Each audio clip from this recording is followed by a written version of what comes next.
There's a world of difference between appropriate action and desperate defense. When you truly understand that there is no separate self to protect, you become like water. Water doesn't argue with the rocks in its path. It doesn't build walls against the wind. It simply flows around, over, and through whatever it encounters. And in doing so, it eventually shapes everything it touches. Consider the pathos. Every time you defend yourself, you are actually confirming that there is something to defend. You are reinforcing the illusion of separation, the belief that you are a fragile ego that can be damaged by words, by opinions, by the thoughts of others. But what if you simply didn't take the bait? What if, when someone criticized you, you listened with genuine curiosity, instead of immediate defensiveness? What if you could hear their words, not as an attack on your precious identity, but as information, as feedback, as another wave expressing itself in the vast ocean of consciousness? I once knew a woman who spent her entire life explaining herself to others. Every decision she made, every choice, every preference had to be justified, defended, made acceptable to the invisible jury she carried in her head. Exhausted herself trying to prove that she was good enough, smart enough, worthy enough. And then one day, something shifted. She realized that she had been putting herself on trial for crimes that existed only in her imagination. How exhausted self. She had been defending herself against accusations that no one was actually making. The moment she stopped defending, something extraordinary happened. People stopped attacking. Not because they had changed, but because there was suddenly nothing to attack. She had become like the sky, vast and open, untroubled by the weather that moved through it. You see, most of what we call attack is actually just other people expressing their own confusion, their own fear, their own desperate need to be right about something in a world that often makes no sense at all. When someone criticizes you, they are usually telling you more about themselves than they are about you. The man who calls you lazy is often terrified of his own capacity for stillness. The woman who accuses you of being selfish is usually struggling with guilt about her own needs. The person who attacks your choices is frequently questioning their own. But when you take these projections personally, when you defend against them, you become entangled in their confusion. You enter into a dance of mutual delusion, where both of you forget that you are playing roles in a cosmic drama. What would happen if you simply stepped out of that dance? What if you refused to play the game of attack and defense? This doesn't mean becoming indifferent or cold. It means recognizing that true strength comes not from building walls, but from having no walls to maintain. True security comes not from defending a position, but from having no fixed position to defend. Think about this paradox. The more desperately you try to protect your image, your reputation, your sense of self, the more fragile and vulnerable you become. You're like someone trying to carry water in a basket. The harder you try to hold it, the more it slips through your fingers. But when you stop grasping, when you stop trying to control how others see you, you discover something remarkable. You are already complete. You are always complete. The approval you are seeking, the validation you are chasing, the respect you are demanding, none of it could add anything to what you already are. There's an old story about a master who was falsely accused of fathering a child in the village. The townspeople came to him with their outrage, their condemnation, their demands for explanation. The master simply said, "Is that so?" and took the child to raise as his own. Years later, the real father was discovered, and the same townspeople came back with their apologies, their praise for his patience, their admiration for his character. And again the master simply said, "Is that so?" and returned the child to its true parents. Do you see what he was doing? He wasn't defending himself when attacked, and he wasn't puffing himself up when praised. Not because you don't care, but because you know that what you truly are cannot be touched by words, by opinions, by the temporary storms that blow through human consciousness. But here's where it gets really interesting. When you stop defending yourself, you also stop attacking others, because you realize that there is no other to attack. The person who annoys you, who challenges you, who seems to oppose you, is simply another wave in the same ocean, another expression of the same underlying reality. The mystics have always known this. They speak of the fundamental unity that underlies all apparent diversity. They see through the game of separation the illusion of isolated egos battling each other for supremacy. When you truly see this, when you really get it in your bones, something wonderful happens. You can engage fully with life without being at war with it. You can play your part in the human drama without taking it so seriously that you lose your sense of humor about the whole thing. You become like an actor who knows he's on stage. He can play the role of the hero or the villain with complete commitment, but he doesn't go home at night believing he actually is that character. Let's now start out. He knows it's a performance, a dance, a game of consciousness exploring itself through countless forms.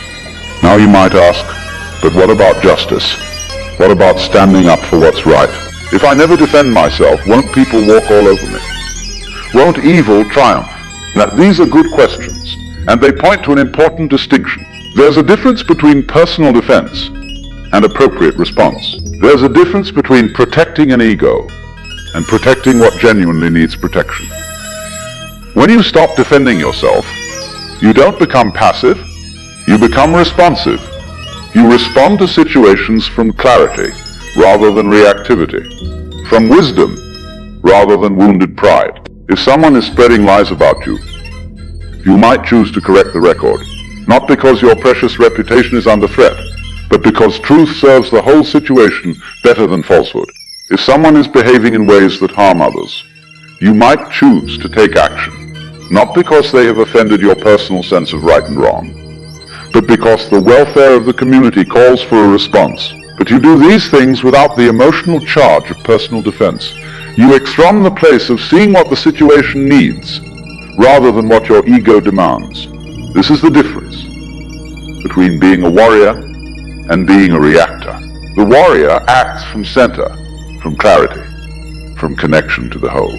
The reactor acts from fear, from separation, from the desperate need to protect a self that was never actually under threat. Let me share something with you that might sound radical. Most of the things you think you need to defend yourself against are not actually happening. They're happening in your imagination, in the stories you tell yourself about what other people think, about what their words mean, about what their actions say about you. You continue, it's part of. You create an entire drama in your head where you are the victim and they are the villain, and then you exhaust yourself defending against this imaginary attack. Meanwhile, the other person might not even be thinking about you at all. They might just be having a bad day, or expressing their own confusion, or simply being human in all the messy, imperfect ways that humans are. But even when someone is actually criticizing you, even when they're genuinely trying to hurt or diminish you, your refusal to defend doesn't make their attack more powerful, it makes it powerless. Think about it. If you throw a ball at a wall, it bounces back with equal force. But if you throw a ball into space, it just keeps going until it runs out of energy and dissipates. When you refuse to be the wall, when you become the space instead, the attack has nowhere to land. This is not weakness. This is the ultimate strength. It's the strength of the sky that is never wounded by the storms that pass through it. It's the strength of the ocean that is never diminished by the waves that rise and fall on its surface. And here's the beautiful thing. When you stop defending yourself, you give others permission to stop attacking. When you refuse to play the game of combat, you create space for genuine communication, for real understanding, for the kind of connection that's impossible when everyone is busy protecting their positions. I remember watching two friends argue once. One was defending his political views, the other was attacking them. Back and forth they went, each one building higher walls, each one more convinced of their own righteousness. Neither was actually listening to the other. They were just waiting for their turn to reload their weapons. But what if one of them had simply said, "You know, I hear that you see things differently than I do. Help me understand your perspective." What if instead of defending their position, they had become curious about the other's position? The entire dynamic would have shifted. Instead of enemies, they would have become fellow travelers, comparing notes about the landscape of life. This is what happens when you stop defending yourself. You continue by the pointer. You create space for real dialogue, for genuine meeting, for the kind of exchange that actually changes people instead of just reinforcing their existing positions. But the deepest reason to never defend yourself has nothing to do with tactics or strategy or getting better results in your relationships. The deepest reason is that defense is based on a fundamental misunderstanding of what you are. You are not a thing that can be threatened. You are not an object that can be damaged.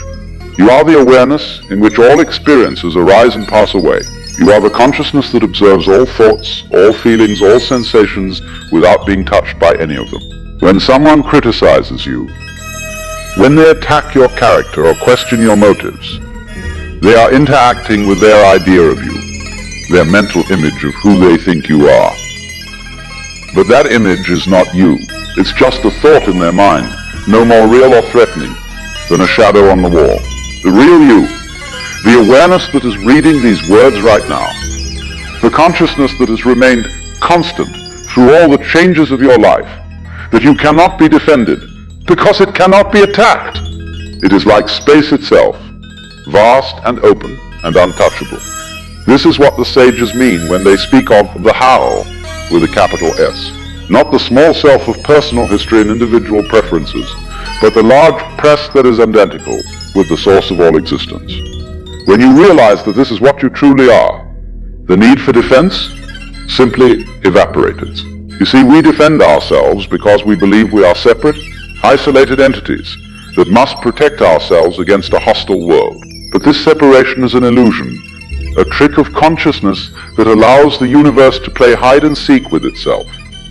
In reality, there is only one self appearing as many. There is only one consciousness expressing itself through all the apparently separate beings. When you attack another, you are attacking yourself. When another attacks you, they are attacking themselves. This is why defense is ultimately futile. It's like the right hand trying to protect itself from the left hand. It's like one wave trying to defend itself against another wave, forgetting that they are both the same ocean. When this understanding dawns, when you really see that there is no other, that everything and everyone is a disguise worn by the one self, then defense becomes not only unnecessary but impossible. How can you defend against yourself? How can you protect the ocean from the ocean? And so we come to the paradox that lies at the heart of spiritual wisdom. The way to be truly invulnerable is to have nothing to protect. The way to be truly strong is to offer no resistance. The way to be truly free is to defend nothing. This doesn't make you a pushover. It makes you like water, which is the softest thing in the world, yet can wear away the hardest stone. It makes you like space, which offers no resistance to anything, yet is never damaged by anything.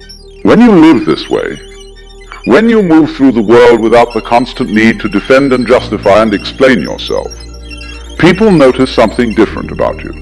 There's a quality of ease, of freedom, of unshakable peace that draws them like flowers turning toward the sun.